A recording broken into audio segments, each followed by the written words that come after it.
Now we have different terms in functional dependency. Okay, first term is called full functional dependency. Now, what is the meaning of full functional dependency? The full functional dependency occur when you already met the requirement of the functional dependency and the set of attribute in the left side part of the functional dependency statement cannot be reduced any further. That is called functional dependency. It means that if you have the dependency like this, x determine y, so that dependency should hold, first of all, as well as the left hand side part will not be reduced any further. We cannot reduce it any further. If we can reduce it and still that condition holds, means still the part of x is determining y, so we can say it is not a full functional dependency. Let's say we'll talk about this particular statement.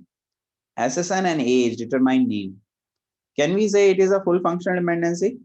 No, it is not a full functional dependency. Why? Because if we'll remove age from here, SSN can determine, SSN alone can determine name. So in this particular functional dependency, can we reduce the left hand side further, or can we minimize the left hand side further? So if we can minimize the left hand side further, then that is not a full functional dependency. Getting it? Is the functional dependency, but it is not a full functional dependency because you can remove age from the left hand side part of the statement without impacting the dependency relationship. Why I can say that the age could be removed and still the functional dependency hold? Because it is talking about SSN. SSN is social security number, is nothing but your, let's say, Aadhaar number. So Aadhaar number is there.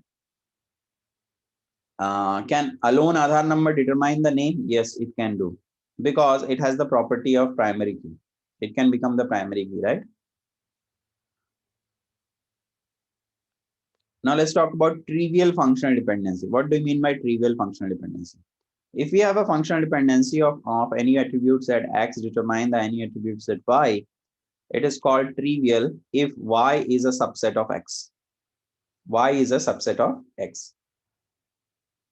Here y, if y is a subset of x, then it will be a trivial functional dependency. So how it will be possible? So y here you can say the y is a. A is a subset of a and b, right? Subset means it is the part of the x. Y is a part of the x. If y is a part of the x, then that particular type of dependency is called trivial functional dependency. These two are the example of trivial functional dependency, where the y is the part of x.